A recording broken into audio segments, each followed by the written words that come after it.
Hey,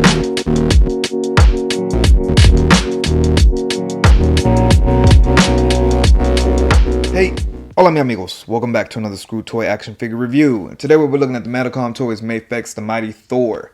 And a lot of controversy with this figure, man. A lot of people are upset with the scaling and the size of this figure, but I do have quite a few figures here on the side that I want to do size comparisons with. So let's jump straight into the box and then we'll get a quick look at the figure and all the accessories that it comes with. Now the box is the typical Mafex box. You get the big window with the figure here in the center. You get this very nice comic panel right here that shows Thor, Marvel 6-inch 182 in the Mafex line. The Mighty Thor, Marvel Mafex Medicom toys. On the side you get a very nice product image and a comic image of Thor right there. You get Mjolnir, Mafex number 182. On the back you get some of the accessories that he does come with and some more product images, some onomatopoeias like Thor, Mafex 182. You get a whole bunch of stuff down here. On the bottom, you get a whole bunch of bullshit, but you do get the holographic sticker to show that this figure is authentic. On the side, you get another look at Thor. And then right here, you do got the little QR code that you can scan with your smartphone to see if this figure is authentic or not. On the top, you get the Mighty Thor, another image of Thor, the Mjolnir, Marvel. I don't know about this packaging, man. Let's crack this bad boy open. Now going to a quick look at all the accessories that he does come with. He does come with this little pamphlet that shows you can download a smart app on your smartphone to scan the little QR code that comes on the side of the box to see if your figure is authentic or not. And then you also do get the typical Mafex stand that we get with every single figure. It comes with the base, the arm, the little clamp, and then the little new crotch grabber and this little clamp that falls apart fairly easy that I'm not a big fan of. And then you also get the rod. Now going to a quick look at all the hands that Thor does come with straight out the packaging. He does come with a set of fists. He comes with a set of high five hands or clapping hands, a set of slightly open hands, a set of karate chopping hands. He also does come with these clawing hands. And he is supposed to come with 2 gripping hands, but in typical Mafex fashion, they gave me another QC issue by only giving me 1 gripping hand and another fist. I already had a left fist, but they gave me 2 instead of having a pair of gripping hands. So unfortunately mine does not come with another gripping hand, which is frustrating, man. This is the second QC issue I've had back to back, with the Magneto having the glue on his cape and then this one missing a hand. It's just frustrating, man. I was really excited thinking that I wasn't going to have any QC issues with this figure, but unfortunately that's not the case. Now you obviously can't have Thor without his hammer, and it's very straight to the point. It does have a stone head top and then a leather wrap bottom. No paint or anything. Some paint would have been nice on that handle, but putting it on, you have to pop off the top, slide it through the gripping hand, and it's a very, very tight fit. That's the highest that I could put that hammer handle in there. I shoved it and just wouldn't go through, man. But yeah, very nice, straightforward, no detail other than that textured detail on the hammerhead. So that is nice. Now Thor does come with 2 different fists that have the leather strap wrapped around the fist to kind of make him look like he's lifting off or the hammer's lifting him off. And again, you just peg the hammerhead on top and it looks like he's kind of just swinging the hammer around, or again it's taking him off or lifting him off, you know, swinging off. And you can have it on either hand, so that is pretty cool, man. I like that they did that. The Marvel Legends one, you kind of just loop it in there and it's not as nice looking, but yeah, I do like this. I like this quite a bit. Now you get another set of hands that are very similar, except this time around the leather strap around the handle is actually stretched out. This one I think it is more for him like kind of flying off or swinging off, like the hammer kind of, you know, he threw the hammer and he's flying off with it. Again, same thing, you just kind of peg it in there, and the peg actually has a certain way you put it on. Let's see which way. There we go. There's a certain way you put that hammerhead on there. There's a little shape to it, but as you can see, it makes him look like he's kind of flying off with the hammer, like he swung it and then shoo. But yeah, man, again, I really do like this quite a bit. Yeah, man, I think it's a nice idea and it's nicely executed. Now Thor does come with another Mjolnir that's a lot smaller than the Mjolnir he holds. As you can see, this thing is absolutely humongous compared to this one, but this one does go on his belt.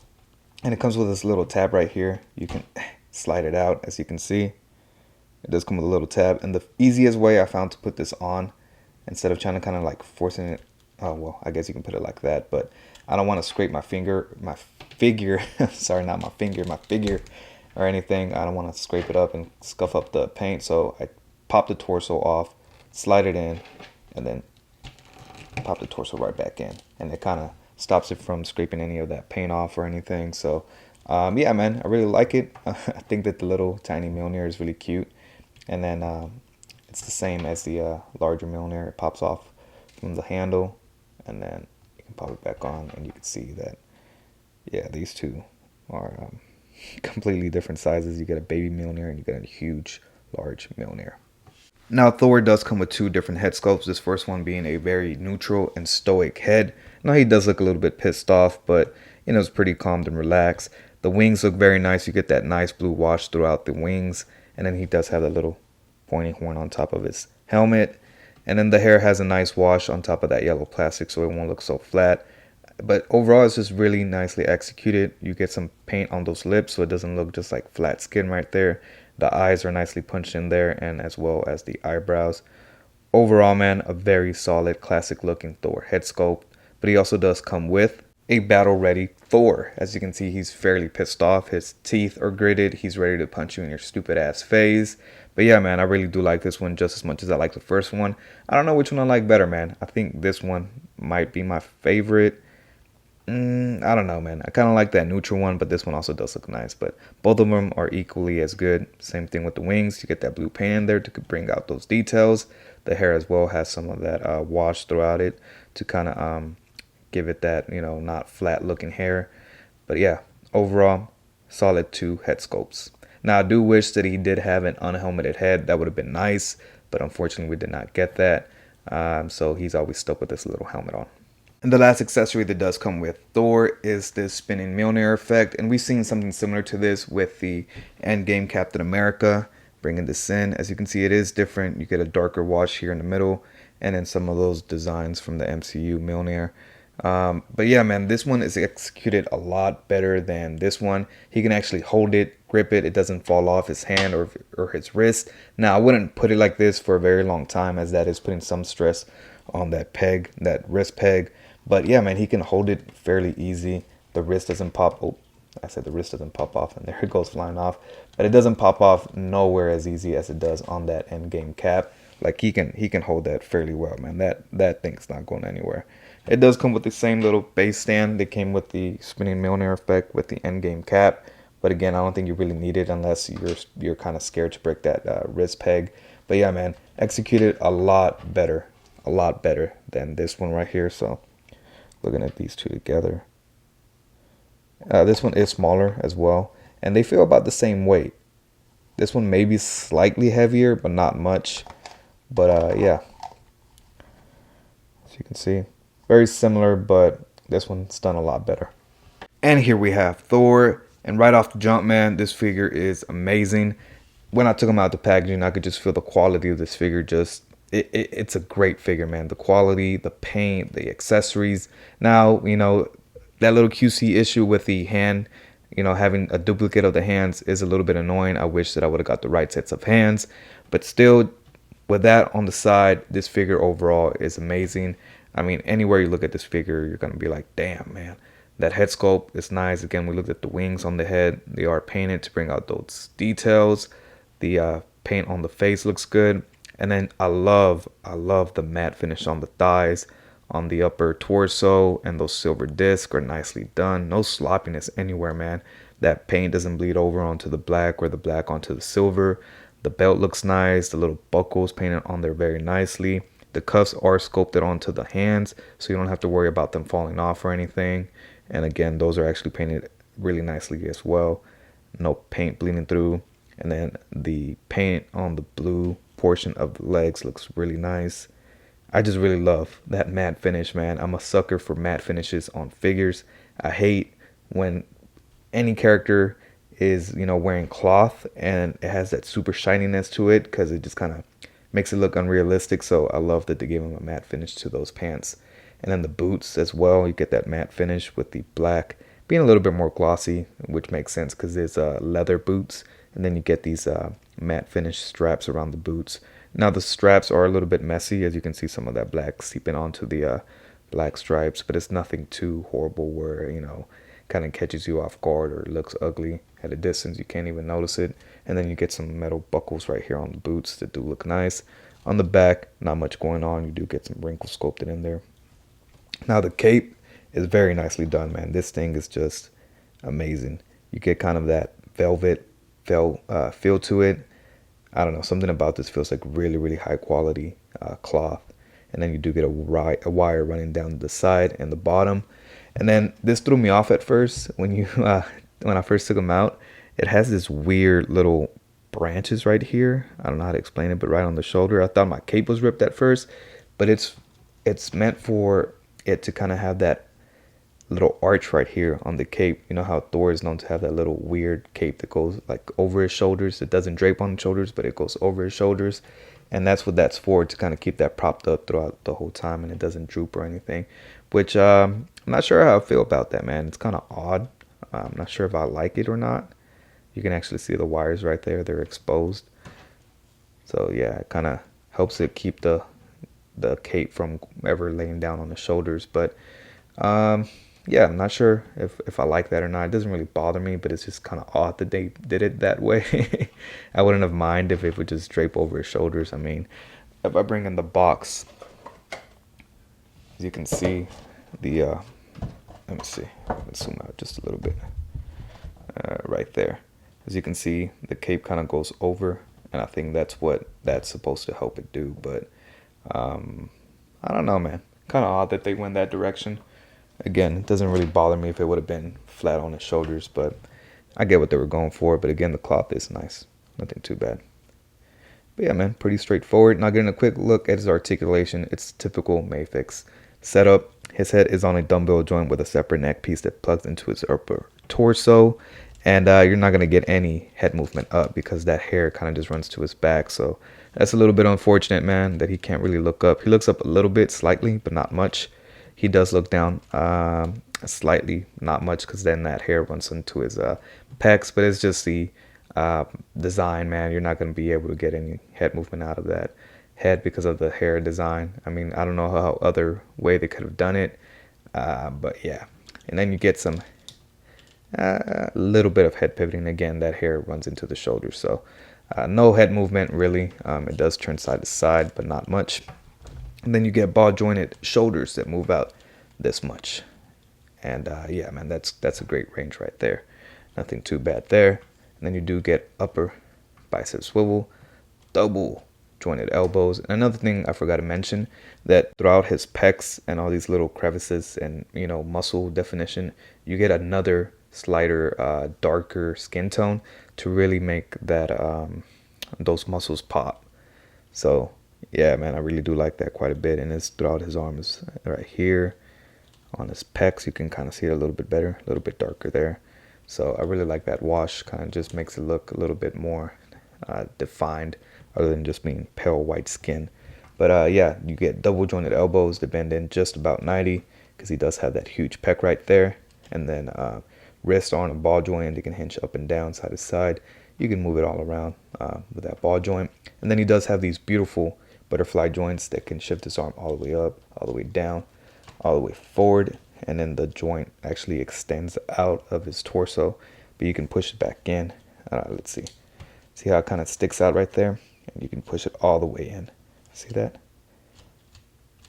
Yeah, I've never seen that before. That's actually pretty dope. I like that quite a bit. So you get that shifting butterfly joint that goes in and out. But yeah, so you can kind of have him neutral right there. Have his arms a little bit more to his side.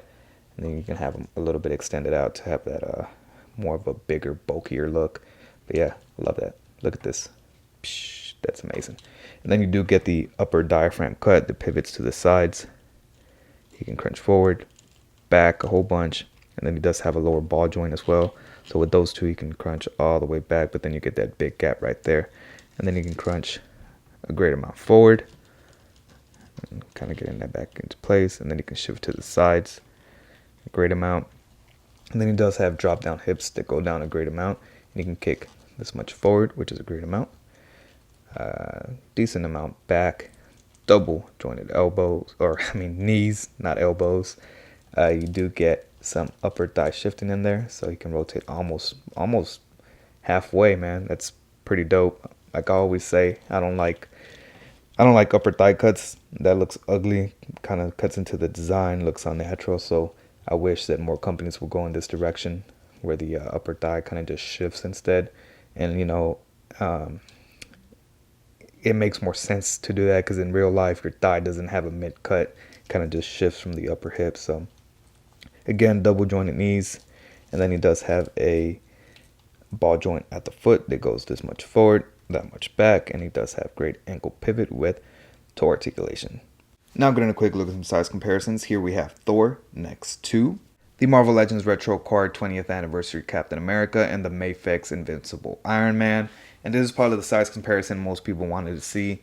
Now, yes, Captain America is larger than Thor, but he scales perfectly fine with the Mafex Iron Man. I know that this is two different lines, and I know a lot of people mix and match Marvel Legends with Mafex, as I do the same thing. I mix and match my Legends and Mafex. And now it is a little bit unfortunate that Captain America is larger than Thor. But again, this is two separate lines, man. This is a 6.5 inch line, while this is true 6-inch action figures. As you can see, if I put them back to back, Captain America does have that slight height advantage on him. Not by much, but you know Captain America shouldn't be bigger than the God of Thunder. And yeah, man, again, that is unfortunate. But again, two different lines. They're not supposed to be in scale within each other because it's two different lines. Now, if the Mafex Captain America is taller than Thor, now that's going to be an issue. This reminds me very much of the height issue with Venom and Spider-Man from the Mafex. But yeah, I mean, he is almost the exact same height as Iron Man. Putting them back to back, I think Thor is slightly taller than Iron Man. And I mean very, very slightly. If not, then I don't know. From this, it kind of looks like Iron Man's a little bit taller. But again, this is some guy in a metal armor suit. So I don't know, man. I think the scale works within its own line. Now, if you put in Marvel Legends, yeah, it's not going to work out as much. Now here we have the Marvel Legends Black Panther and the Marvel Legends Ant-Man. And Black Panther is slightly taller than Thor, but Ant-Man is slightly smaller than Thor. Here we have the Marvel Legends Retro Card Falcon and the Marvel Legends Hercules. And as you can see, both of them are taller than Thor. This is not going to fit in scale, man. Hercules is just way too big for Thor. I think in my head, Thor and Hercules are around the same height. So again, this just towers over Thor. And here we have Thor next to the Marvel Legends War Machine and the Marvel Legends Hulk. And when I picture Thor, I kind of picture him more up to his upper bicep or mid bicep. As you can see, this thing is tiny next to this Hulk. And here we have the Mafex Spider-Man and the Marvel Legends Retro Card Loki. And as you can see, Loki towers over Thor, so these two are not going to scale well with each other. Here he is next to the Mafex Venom and the Mafex Carnage. Here he is next to the Mafex Wolverine and the Marvel Legends Deluxe Thanos. Here we have him next to the Mafex Magneto and the Mafex Gambit. And as you can see, him and Magneto are about the same height, but Gambit is a bit taller. An update on Magneto, I did hit up Ami and they said that they would send me a replacement, but I got to send this one back, which is a bit annoying because I had to go through a whole process. They wanted me to pay for the shipping to send him back and they would reimburse me. I finally talked them into sending me a prepaid shipping label. So I'm going to ship him out here probably tomorrow and get that replacement as soon as they get this one back. Hopefully they can just send me the missing hand that I don't have for this store.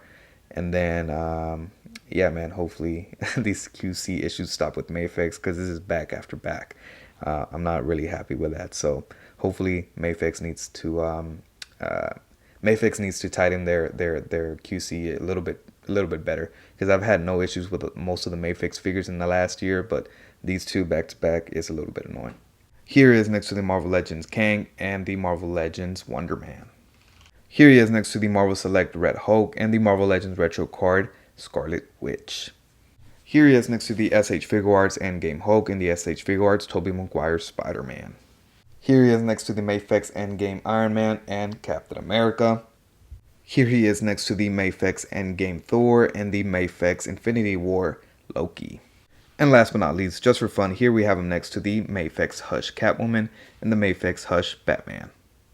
And there you have it, a pretty okay release by the Mafex team. Now I think this would have been a straight home run if the scaling was better. This figure is beautiful, the quality of this figure is amazing, the accessories are plentiful, Now I do wish he came with some lightning effects. That would have been nice. It would have been ideal. He is the god of thunder. But overall, still a very, very solid figure. Now the scaling is what really, really brings this figure down, man. I wish he was a bit taller, actually a lot taller. At first, I didn't think it was gonna bother me, but the more and more I kind of post him around with other figures, yeah, he's way too short. You know, he's the god of thunder. He's a god. He should be big and imposing and towering, but he's just puny, man. He's tiny. But again, he is going to be on this flight stand in my collection, so it won't look as bad. But I don't know, man. This figure should have been a lot better than what it is. Still a very solid figure, man. Definitely my definitive Thor. Overall, the look, the accessories is what really makes this figure great. Again, the height is what holds it back, but still better than the Marvel Legends Thor. He's kind of just a brick that Marvel Legends won. So this one right here is pretty great. But yeah, man, enough of me rambling on. Make sure you guys hit that like and subscribe button. Let me know down in the comments below if you'll be picking this up or if it's an easy pass for y'all, and if you're just gonna stick with the Marvel Legends one. Let me know what you think about the scaling. I really, really am interested to hear y'all. Tell me about what y'all think about that scale with this figure, and make sure you follow me on my Instagram, Twitter, and TikTok. The links to all those are in the description down below, and I'll catch you guys next time. Peace.